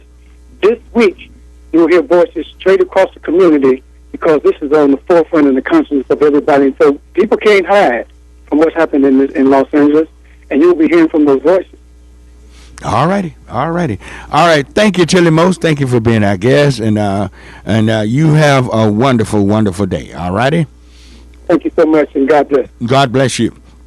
All right, that was Chili Most, and he's a musician and activist in Los Angeles. And I tell you what, we need some pledges coming in. 972-647-1893. 972-647-1893 is the number to call with your tax-deductible pledge. All right, I tell you what, we're up against a break, and we'll take your calls and take your pledges when we come back. 972-647-1893. We'll be right back. Another way you could support your favorite show on KNON is by starting a KNON bank draft. Sign up now and support the voice of the people every month. It's easy and convenient, and a great solution for you if you're not always able to call during pledge drive. An automatic monthly draft will occur from your checking account. You can select the amount, $10 or more. Bank drafts provide a steady source of revenue for the station and can be started by calling 972-647-1893 right now. The total amount drafted each year is immediately credited to your favorite KNON program, and you'll receive your choice of gifts as soon as the draft begins. Pledge $1 a day to keep your favorite station on the air every day. That's only $30 a month, and it goes a long way towards keeping KNON alive. It's time for you to be good to your ears. Make a pledge to KNON that keeps on giving. This is William, your videographer for the KNON talk shows.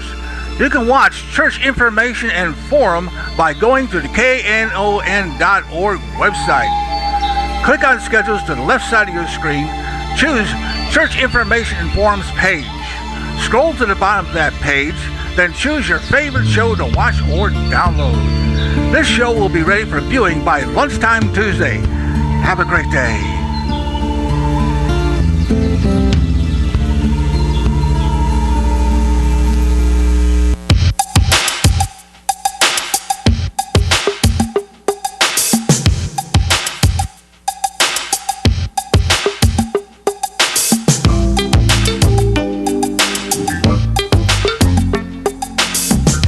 All right, we're back on Church Information and Open Forum. I'm Marion Barnett, your host. All righty, 972-647-1893 is the number to call. 972-647-1893 is the number to call. Whatever you like to talk about, we'll do some open lines this last segment. 972-647-1893 is the number to call. We'll do open lines. What you want to talk about this morning. 972-647-1893. Let's go to line 3 and say good morning to Mr. Grady. All righty. Mr. Grady, you there? Reverend Barnett, can you hear me? Yes, I sure can.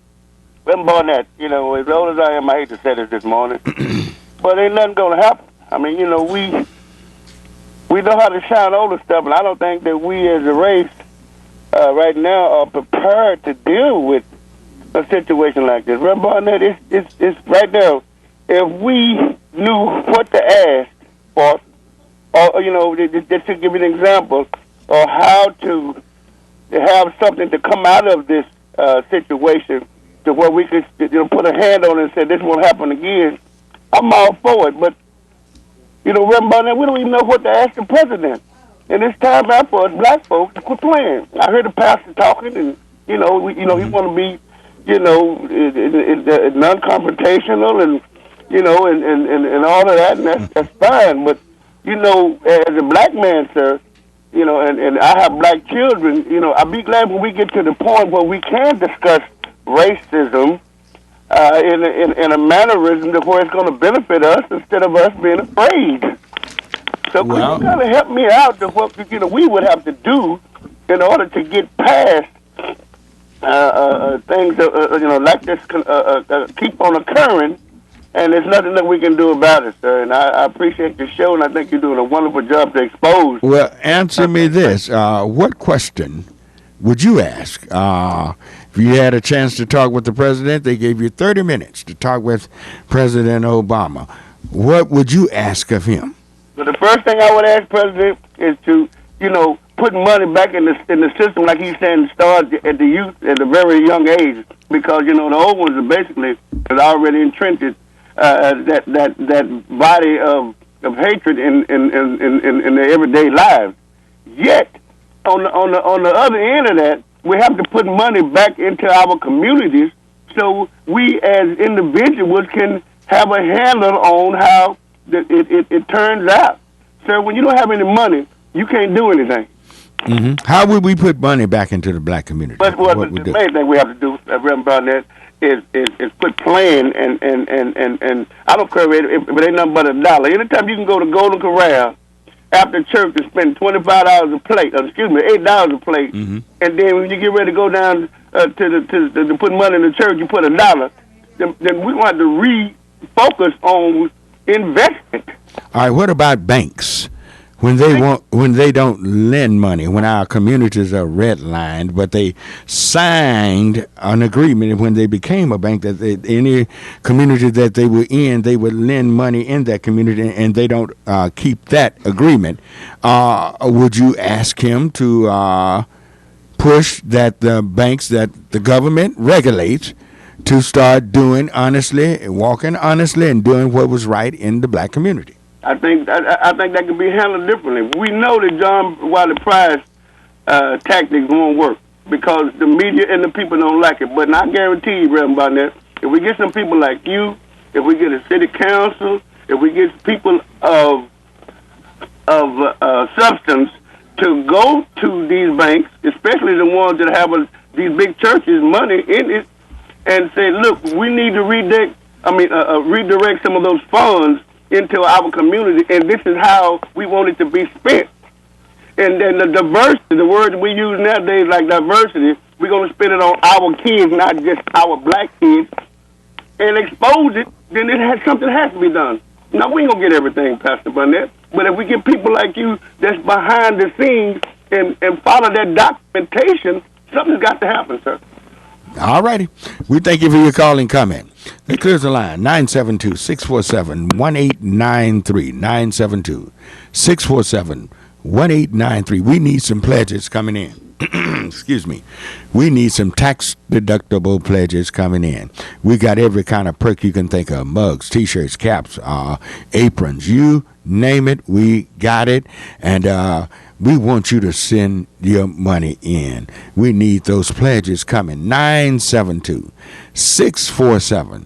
972-647-1893. Even when this is over with, if we're still around, we want to talk about underwriting this show. That's one of the things that we have. But the thing that really keeps us on the air are your pledges. Those are the things that keeps us on the air are your pledges. Your pledges are greatly needed. 972-647-1893. We need your pledge. Somebody sitting there right now, a lot of you sitting right there right now. I don't have it, but you've got 3 months to pay that pledge. You have 3 months. You can come up with a pledge in 3 months. You can come up with the pledge in 3 months. You can come up with it, and you can make it, and you got 3 months to do it. And, it's something that's definitely needed. 972-647-1893. Call it in. Call it in now. Call it in now. 972-647-1893 is the number to call. 972-647-1893 is the number to call. All righty. Let's go to line 1 and say good morning to Randy. Good morning, Randy. Good morning, Brother Barnett. Fine. How are you this morning? I'm doing great. Yeah. A couple things I would like to ask the president to do.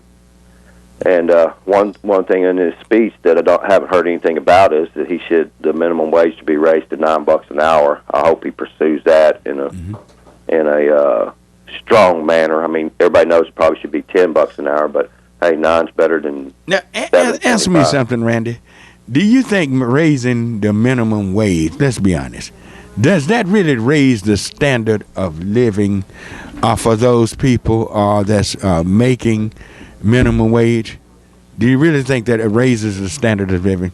Well, I think if the minimum wage is connected to the minimum poverty level, if we can pull the majority of the people below poverty, which is actually supporting the tax base in America and actually making everything happen above the poverty level, then yes, I think it would make a difference.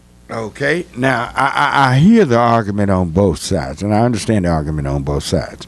Some will say, if you raise it to $9 an hour, everybody involved, all employers, and those who rent, those who sell food, or do whatever, they're going to raise their prices, which will eat up the $1.75 that would, if you raise it to $9 an hour.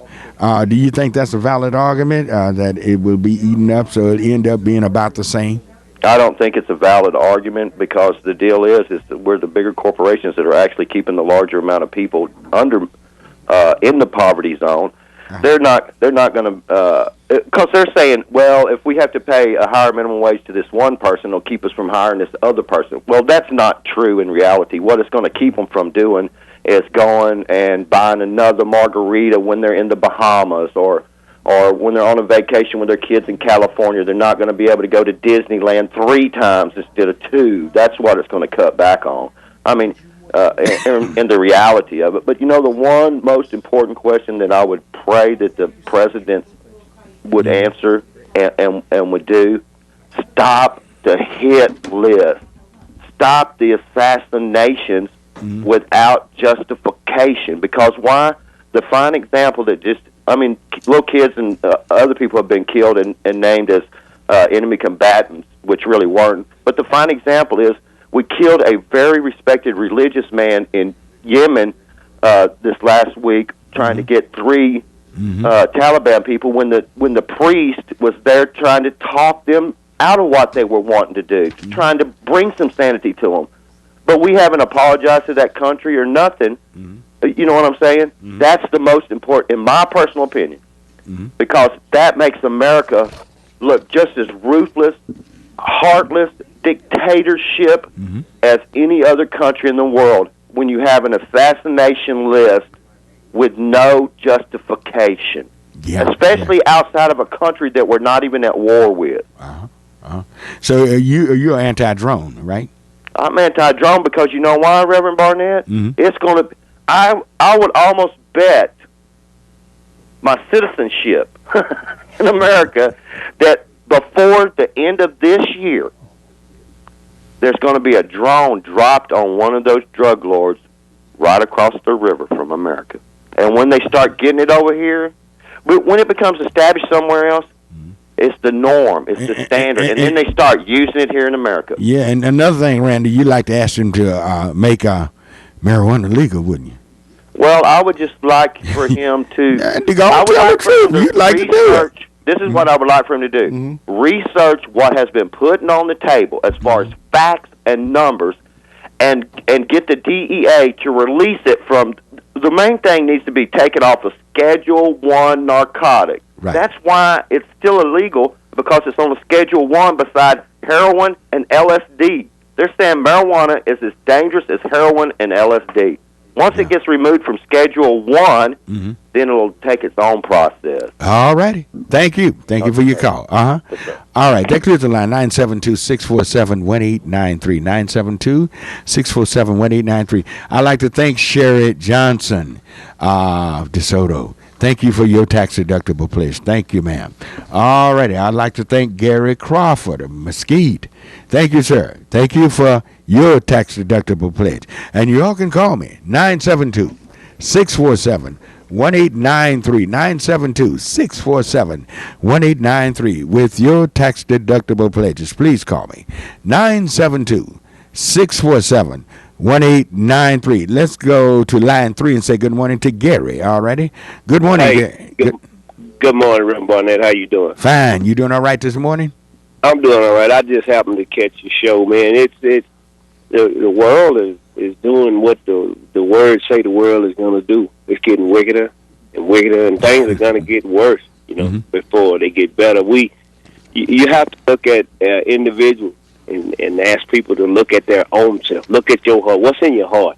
If you can't start changing your child and changing stuff at your home, The government is not going to do it, and the president can't do it.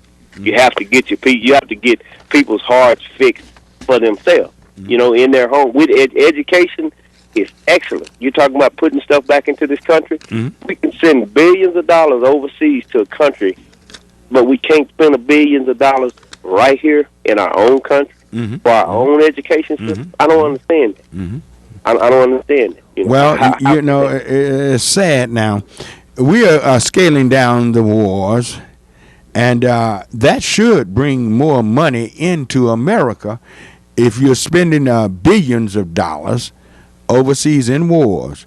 Well, if you scale these wars down and we got billions of dollars we spent overseas, some way, somehow, we ought to have that money in our coffers now in America. Some of that money, Iraq, where are they? Which one of the countries he mentioned the other night? Iran, Iraq, all of them. Well, they're coming. Troops are coming home. And Afghanistan, yeah, that's correct. And now we got troops other places that they're going to bring home in 14. That should free up money. Yeah, but the money to spend in America. Yeah, it won't go in America. It'll go somewhere else. It's a system that's set up, and I mean, if you look at things, it's all divided. It can't work because nobody wants to work together. Everybody's greed and wants their part in the pie. But if we as humans, not just black people, but as human beings, if we don't really take a minute and evaluate where we are in life and try to make changes internally to our own self, you can't change the world, but if I can change me and help change somebody else, it's like that commercial where you see one guy do something good, and then the next person takes it up and picks it up. That'll help, but it's the bottom line is we need to look at where the world really is, man. This thing is about to wind up. Yeah. It can't continue like this. All right. So thank you. All right, thank you, Gary. All right, do we have time for one more? All righty. All right. Good morning, Michael. Good morning, Reverend Barnett. Fine. How are you this morning? Doing good. Randy had some beautiful, excellent points, relevant points. Yeah. And one thing that I would encourage us to be aware, Brother Louis Farrakhan has even encouraged us that the time has gotten so critical that it would be more wise to boycott or not even employ American banks. They are only supporting the apartheid in the country. And Brother Louis Farrakhan says, let's not even go to them for loans. You know, let's find rich friends that might support us as long as we're willing to make contracts with them. He says, blow off the bank. But yes, Randy was very correct, and it's not that we're looked at as brutal. America is behaving brutally. In January of 2009, we all backed off and said it's new, let's see what kind of trust we can build, and now we've discovered that it's the same machine as 2004. It really hurts. We were hoping for something new and beautiful, but it's just the same crew. But yes, Randy was very perceptive in saying that these behaviors are more important than the words. The words, a picture speaks 1,000 words. Yeah. All right. Thank you. Thank you for your call. Brother. What do you think of Brother Farrakhan's advice to walk away from the American banking system? Well, if we can find one that will work with us in other nations, you have to understand American banking systems rule the world. I'm just saying our don't might have a little cash on hand. Maybe we ought to just work with them. Yeah, well, whoever. But when you're talking about these big conglomerate banks, that the government of America said 4 years ago, well, it's been 5 years ago, so now, they were too big to fail. They have their fingers everywhere. Don't think they're ignorant of these banks in other countries where the rich don't pay any taxes in these offshore banks and everything. The American banking system is worldwide. wide. And we'll discuss that because when you're talking about Saddam Hussein, it was the American banking system. That's why he's dead, because he was trying to change the oil revenues to his currency rather than the dollar. But that's another subject within itself. Talk about the American banking system. But I got to run. Though. I'm completely out of time. I wish we could discuss this. All right. Okay. Thank you, sir. I wish we had time. Call me earlier next time. I'm Marion Barnett, your host. We hear each and every Saturday morning from 7 to 9 right here on Knon 89.3 FM. I'm the senior pastor of Heavenly Joy Church. We're located at Bruton and Masters. And come by and see us. Service beginning at 11 o'clock on Sunday morning, Sunday school 9:30. Come by Bible study Wednesday evening 6:30. So got to guide and got to run. Thank you, Annie. Thank you, Doc. Thank you, Clint, for producing. Y'all have a wonderful, wonderful week. Bye-bye. KNON 89.3 FM in Dallas and Fort Worth, the voice of the people. Business owners, tell KNON's listeners about your business. You can put your business or event on KNON. KNON currently has space available to run announcements for you. Tell KNON's listeners about your goods, services, nightclub, concert, or event. Help keep the voice of the people on the air while putting your information on the air. KNON's been named the #1 radio station in Dallas by both the Dallas Observer and D Magazine. Put your business with Dallas's #1 station. Call now for more information at 214-828-9500, extension 227. Or extension 233. For more information, go to KNON.org and click on the Run Spots on KNON page. It's a great way for your business to support community radio while letting more people know about you.